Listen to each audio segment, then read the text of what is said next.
Hello नमस्कार everyone. Knowledge मंत्रा के online platform से मैं आरती आप लोगों का हार्दिक स्वागत व अभिनंदन करती हूँ। तो हम लोगों की चर्चा हो रही थी बिंदुसार के बारे में। हमने बिंदुसार जो मौर्य साम्राज्य का दूसरा सम्राट है उसके बारे में हम चर्चा कर रहे थे।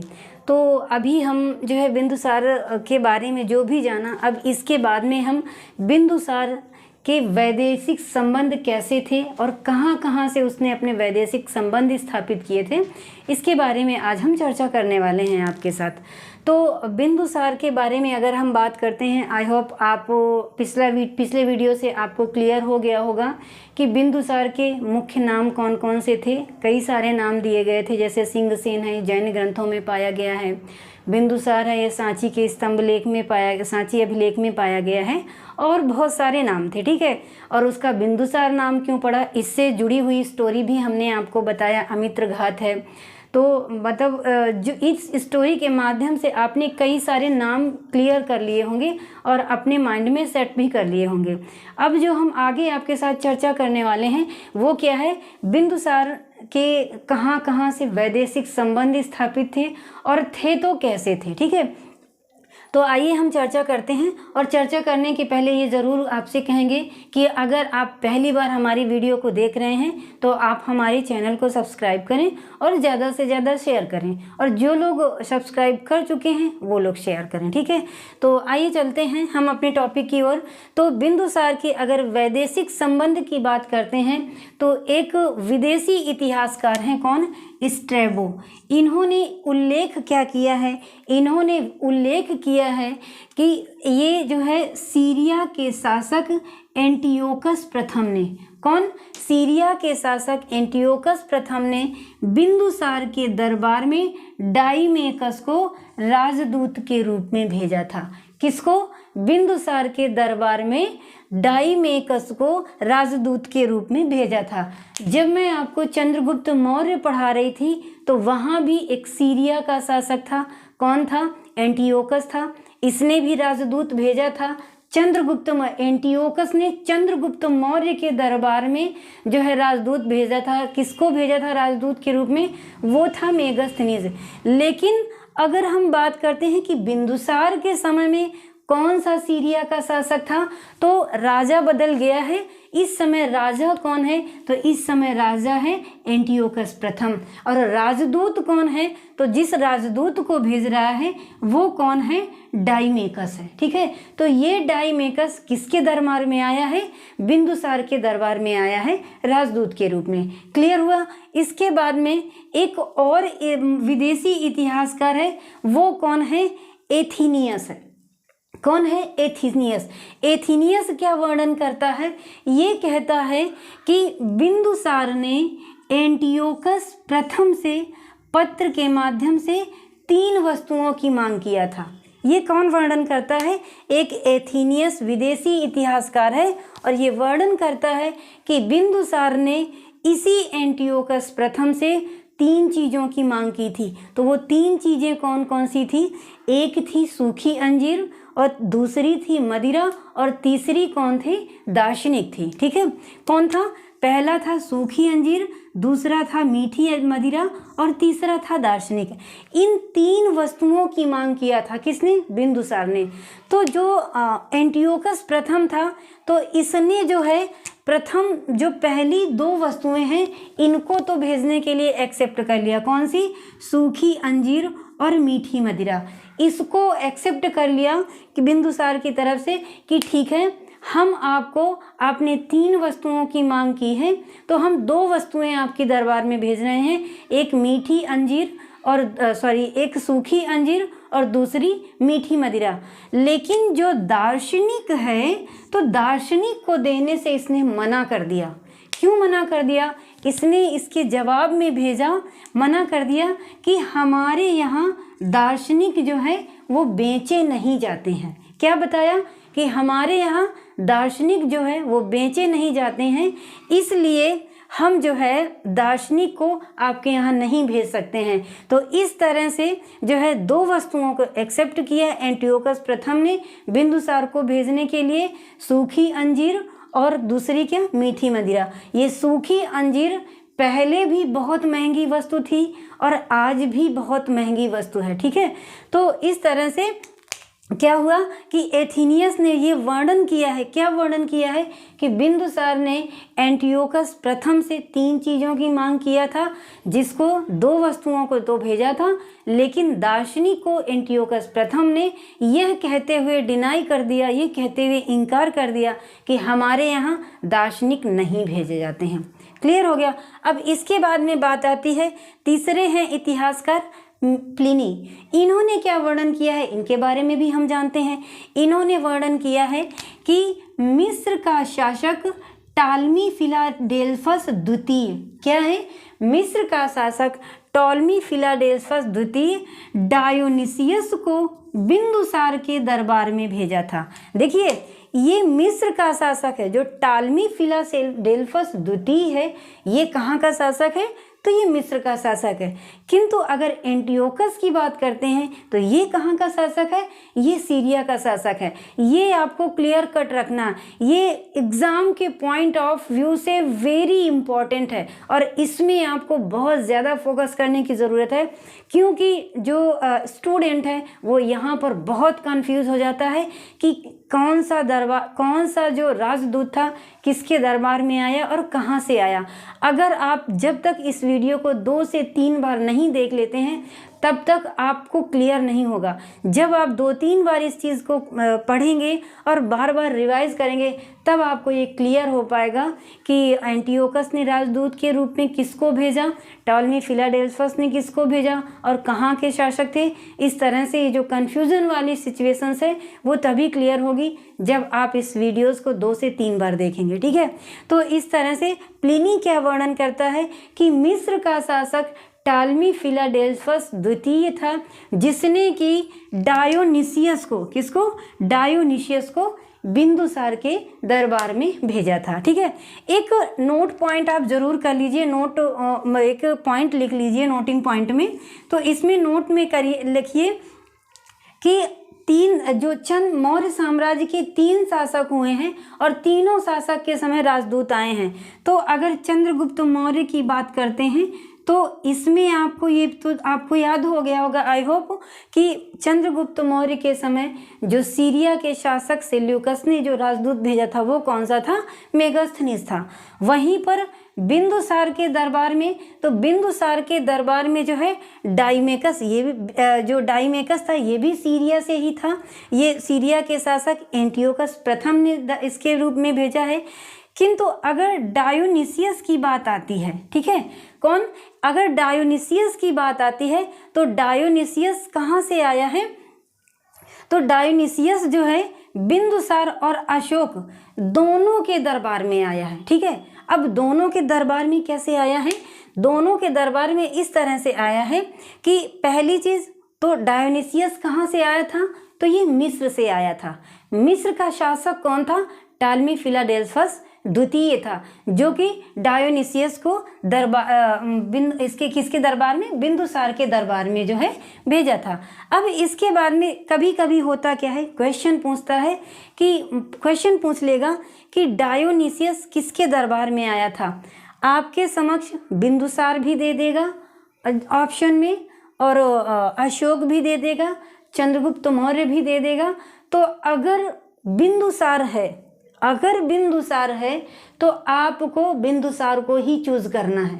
ठीक है, इसको अगर बिंदुसार नहीं है तब आपको अशोक पर टिक करना है। अदरवाइज अगर ऑप्शन में बिंदुसार और अशोक दोनों को दिया हुआ है तो दोनों के समय में अगर चूज करना होगा तो आपको बिंदुसार चूज करना होगा। ठीक है, अगर बिंदुसार के रहते हुए आपने अशोक पर टिक कर दिया तो आपका आंसर गलत माना जाएगा। अगर बिंदुसार नहीं दिया गया है तब आपको अशोक को टिक करना है। ठीक है, तो इस चीज़ को आपको अपने मन में बहुत भली भांति से बिठा लेना है कि अगर इस तरीके की जो कन्फ्यूजन वाली सिचुएशंस क्रिएट होती हैं तो क्यों क्रिएट होती हैं और कैसे आपको इस सिचुएशन से निपटना है, इसके बारे में हमने आपको बता दिया। ठीक है, अब इसके बाद में बात करते हैं, अब प्रशासन की बात आती है कि बिंदुसार का जो प्रशासन था वो कैसा था। तो एक बौद्ध ग्रंथ है क्या, दिव्यावदान। बौद्ध ग्रंथ क्या है? एक दिव्यावदान है, जिसमें क्या वर्णन किया गया है? जिसमें वर्णन किया गया है कि बिंदुसार के दरबार में 500 सदस्यों की मंत्री परिषद थी। कितने सदस्यों की? 500 सदस्यों की मंत्री परिषद थी, जिसका प्रमुख कौन था? तो इसका प्रमुख था खल्लाटक। कौन था? खल्लाटक। बिंदुसार के दरबार में एक 500 मंत्री परिषद की सदस्य थी, 500 सदस्यों की मंत्री परिषद थी, जिसका प्रमुख कौन था? खल्लाटक। और यही खल्लाटक बिंदुसार के दरबार में पीएम के रूप में यानी प्रधानमंत्री के रूप में जो है नियुक्त किया गया था। ठीक है, तो ये कौन सा ग्रंथ वर्णन करता है? तो ये एक जैन बौद्ध ग्रंथ है दिव्यावदान, जिसमें ये वर्णन किया गया है। ठीक है, 500 सदस्यों के मंत्री परिषद की कि उसका मुख्य कौन था या प्रमुख कौन था? तो खल्लाटक था। और यही खल्लाटक बिंदुसार के दरबार में जो प्रधानमंत्री के रूप में नियुक्त किया गया था। ठीक है, अब इसके बाद में नेक्स्ट बात आती है कौन सी? धर्म की बात आती है कि जो बिंदुसार था वो किस धर्म का अनुयायी था? तो एक ग्रंथ बौद्ध ग्रंथ है, कौन सा? महावंश बौद्ध ग्रंथ है। इस महावंश बौद्ध ग्रंथ में वर्णन किया गया है कि बिंदुसार जो है किस धर्म का अनुयायी था? तो बिंदुसार ब्राह्मण धर्म का अनुयायी था। किस धर्म का अनुयायी था? ब्राह्मण धर्म का अनुयायी था। ठीक है, लेकिन अगर जनरल रूप से बोला जाए, स्पष्ट रूप से बोला जाए, तो ये साक्ष्य पाया गया है कि बिंदुसार आजीवक संप्रदाय का अनुयायी था। किस संप्रदाय का था? आजीवक संप्रदाय का अनुयायी था। आई होप आप बहुत अच्छे से इस चीज़ को समझ गए होंगे कि बिंदुसार का जो प्रशासन था, उसके प्रशासन में 500 सदस्यों की मंत्री परिषद थी और उस मंत्री परिषद का प्रमुख कौन था? तो खल्लाटक था। यही खल्लाटक बिंदुसार के दरबार में प्राइम मिनिस्टर के रूप में कार्यरत था। ठीक है, अब इसके बाद में बात आती है धर्म की। तो एक बौद्ध ग्रंथ है महावंश, जिसमें वर्णन किया गया है कि बिंदुसार ब्राह्मण धर्मानुयायी था। किंतु अगर जनरल रूप से हम बात करते हैं तो बिंदुसार के बारे में बताया गया है कि बिंदुसार आजीवक संप्रदाय का अनुयायी था। ठीक है, तो ये थी बिंदुसार से जुड़ी महत्वपूर्ण घटनाएं, जिसमें हमने आपके समक्ष क्लियर कट रूप से वर्णन किया। अब बारी आती है मौर्य साम्राज्य का बहुत इम्पॉर्टेंट सम्राट जो वो कौन सा है? वो अशोक है। ठीक है, अब इस अशोक का अगर टाइम ड्यूरेशन पूछते हैं तो इस अशोक का टाइम ड्यूरेशन जो है कौन था? 273 से लेकर 236 ईसा पूर्व तक। ठीक है, इस ईसा पूर्व को बीसी भी कहते हैं।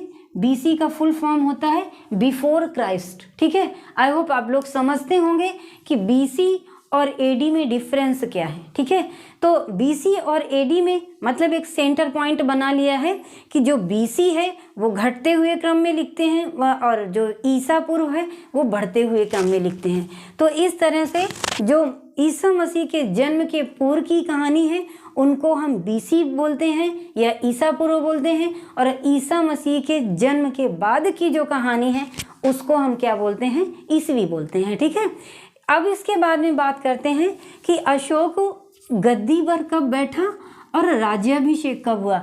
गद्दी पर ये बैठा है कब? 273 बीसी में, और राज्याभिषेक कब हुआ है? 269 ईसा पूर्व में। ठीक है, क्या है? 269 ईसा पूर्व में। तो गद्दी पर बैठता है 273 में और राज्याभिषेक कब हुआ है? 269 ईसा पूर्व में। अब इसके अगर पिता की बात करता है तो पिता कौन था इसका? तो पिता था बिंदुसार। अगर माता को पूछता है तो माता कौन थी? ये जो है सुभद्रांगी थी। अशोक की माता की अगर बात आती है तो अशोक की माता कौन थी? तो ये सुभद्रांगी थी। ये कौन थी? ये एक चंपा के ब्राह्मण की पुत्री थी। कौन थी? चंपा के ब्राह्मण की पुत्री थी। आई होप आपने 16 महाजनपदों को पढ़ा होगा। तो इन 16 महाजनपदों के अंतर्गत ये चंपा भी आता है। ये चंपा का भी 16 महाजनपदों में महत्वपूर्ण स्थान है, जो कि यहीं के ब्राह्मण हुआ करते थे, और इन्हीं ब्राह्मण की पुत्री थी अशोक की माता। कौन थी? सुभद्रांगी। ठीक है, क्लियर हो गया। अब अगर अशोक को क्या अन्य नामों से जाना जाता है, तो अशोक के बहुत सारे नाम थे। कौन कौन से नाम कहाँ कहाँ पर पाए गए हैं, हमने आपसे इसके पहले वाले वीडियो में आपसे बहुत अच्छे तरीके से डिस्कशन किया हुआ है, लेकिन एक बार शॉर्टकट तरीके से फिर भी हम ये बताने के बावजूद भी हम आपसे वर्णन कर रहे हैं, ठीक है। तो एक नाम मिलता है अशोक का, क्या, अशोक वर्धन। तो अशोक वर्धन नाम कहाँ मिलता है, पुराणों में मिलता है, ठीक है। कहाँ मिलता है, पुराणों में। एक आता है महाराजाधिराज, इसका उल्लेख कहाँ पर मिलता है, तो इसका भाब्रू शिलालेख में मिलता है।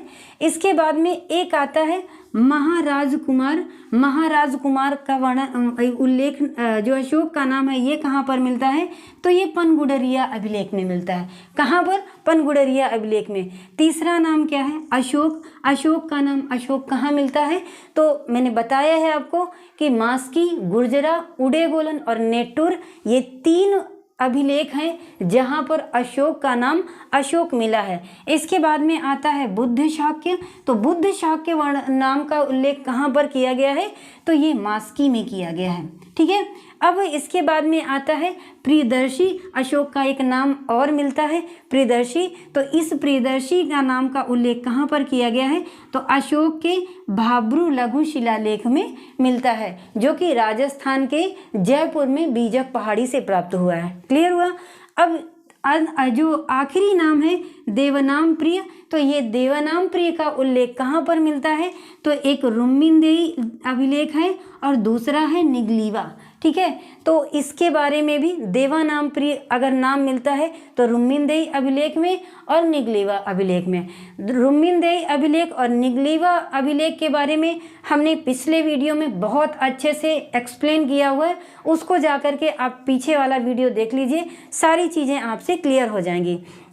तो इस तरह से थे अशोक के सारे नाम, कौन कौन से कहाँ कहाँ से प्राप्त हुए।